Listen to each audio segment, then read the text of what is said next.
Joining us in the studio is Philipp Maier and Peter Riddoch. Good morning and welcome to you both. Philipp, please tell us about your latest developments here in Dubai.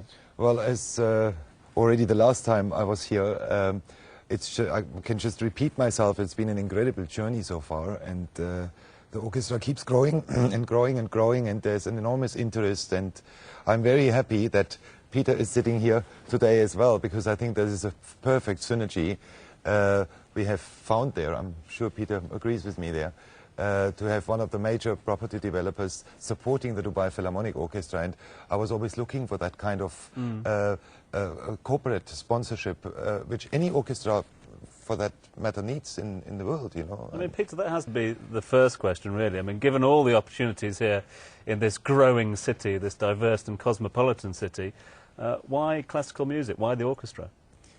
Well, I suppose really an orchestra such as this, to be totally successful, probably needs a large amount of government support going forward.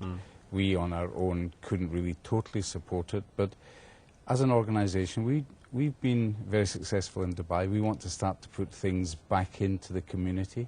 We've also recently launched our new Signature Series of penthouses, which are very, very upmarket, and we believe that classical music very much fits the profile that we're looking for in that area.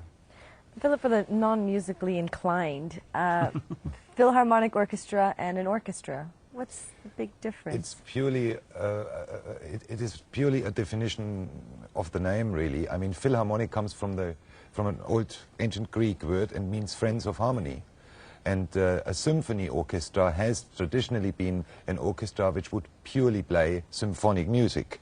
So a philharmonic orchestra would, for example, play in, let's say, Germany in an opera house and also perform a symphony series.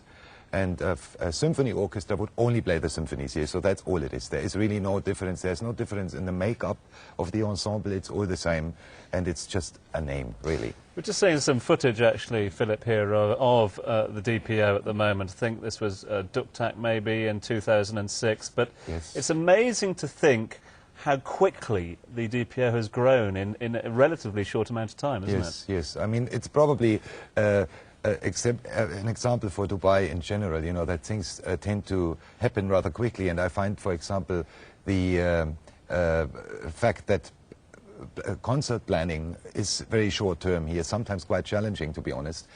But in general, I think what happens, we've got a lot of talented musicians here in the UAE. And if they hear about an initiative like this, they naturally tend to be attracted by that. And that's what I said in the beginning. It's just an amazing growth, you know. It's people just come to the orchestra, and musicians, good amateurs as well as professional musicians, who want to join and want to be part of this journey, and that's has gone very quickly. I must admit that as well. I'm myself sometimes quite surprised about it. And Peter, I mean, apart from the community aspect, giving back to the communities you mentioned there, is there a personal interest for you with regards to classical music, with regards to orchestral music? Do you play? Well, I certainly appreciate it. No, the talented part of the family is my wife. But I can certainly, as I say, appreciate it. But when we went to one of the concerts last December, we were just so taken by the enthusiasm, the quality, the standard, the passion that was coming out, not only of Philip, because you can sense it in everything he says and does, but even with regard to the orchestra itself. We just knew it was something we had to be associated with. And over the past 16 months, you've performed at various occasions. Can you tell us a little bit about where you've been throughout Dubai? Well, I realized very quickly when I came to Dubai that, of course, I won't be able to induce people about an orchestra unless they know me as a musician. So I started to perform piano recitals, because, I mean, I'm also a concert pianist. So I just started to get people interested in what I do, and then grew that a little bit further. And then we had, until December last year, it was actually really the Dubai Philharmonia. We couldn't have called it a philharmonic orchestra. And it was a rather smaller chamber ensemble, and we performed on various occasions. And then in December last year, that was some of the footage we just saw, we decided that we're ready now. We can call it the Dubai Philharmonic Orchestra, and since then, yeah, we just have been performing very regularly.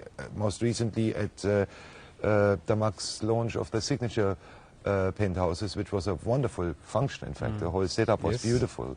And in fact, it was within the Dubai Media City, in the open area where the lake is. Yeah. Beautiful. And it was a fantastic setting. It was phenomenally well attended. It was a great evening, and of course, when we did the fireworks, the appropriate music played in conjunction really with the special. fireworks. which Beautiful was marriage quite between incredible. Yeah, it throws up a really interesting point, because obviously we're used to these wonderful halls like Carnegie Hall, the Royal Albert, got such great tradition for classical and orchestral music, and yet some of the most memorable recitements and concerts have all been performed outside. I'm just wondering, does Dubai lend itself well to orchestral music as a performance venue? Yes, I think there are a lot of incredibly beautiful, maybe not beautiful, but impressive venues here, which you can make work very well. The downside of it is that, of course, it requires, in most cases, a rather large amount of production.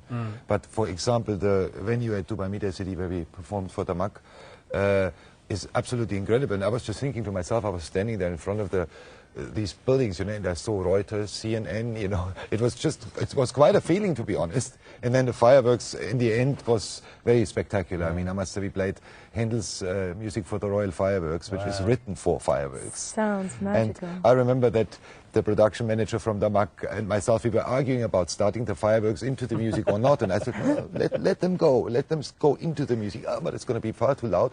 The music is written for that, and it just worked absolutely perfectly. Yes, So, it did indeed. and with the venue in connection, so yeah, to answer your question, there are lots of venues to be discovered still, I think, in Dubai.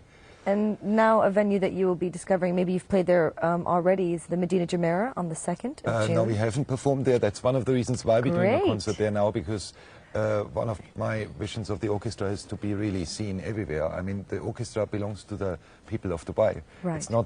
It's not owned by anyone but the people of Dubai, and I think we should be seen at the Madinat Theatre. So details there coming up on your screen for anyone out there. Why the Medinat is what I'm wondering. It's just another one of the nice venues in Dubai. I mean, Yeah. we've got at the moment 2 playable, 2 workable theatres as such. And I think in both of them, the Dubai Philharmonic Orchestra should be seen and should be performing. And I'm sure once there is another venue, maybe DAMAC will build us one eventually. Then the Dubai Philharmonic Peter, Orchestra will that's be very seen good. as well. No, it didn't rise to that He one. didn't even flinch. I mean, that's one of the upcoming events, Philip. We've just seen the details there, June the 2nd. I mean, the future is obviously bright here, just looking at the growth. I'm interested to get sort of the DAMAC perspective on this, because you've thrown your support behind the DPO. How's that going to change their future? Well, we certainly believe it will raise their profile even more. Right. People will be very aware of it, and that will help to broaden its appeal, and hopefully we'll find government or a quasi-government organisation coming back to Philipp and saying, hey, this is about Dubai, perhaps we should be doing something to even broaden the appeal, the support and the underwriting of what it takes. And hopefully then many more of the orchestra will become professionals, although I have to say even the amateurs are of a very, very high standard. Anyone who comes along on Saturday will have a fantastic experience. It's a totally classical evening, but it will be great. Just finally, before we leave it, I mean, obviously we're talking about our future here. What about the future as a whole? I mean, Philip, are you hearing more classical artists, well-known classical artists, wanting to come to Dubai to express themselves and perform? Oh yes, I mean, we had an incredible amount of interest from around the world, really, mainly I'm through sure. our websites, inquiries of musicians. I mean, Dubai in general has a huge appeal, and what it always is very important for me is that this is not purely a classical orchestra. I mean, our concert on Saturday will be a purely classical concert, but we have in the past actually been performing quite an eclectic mix of music, and that's very much matching the multicultural and diverse society in Dubai. And in general, we have got a huge amount of interest. I mean, in the moment we can go full-time professional salaried orchestra, we've got plenty of musicians around the world who want to come to Dubai and work and live here. Brilliant Fantastic. initiative, Maybe isn't it? we'll be seeing them in the future, hopefully. Can't Keep wait. fingers crossed.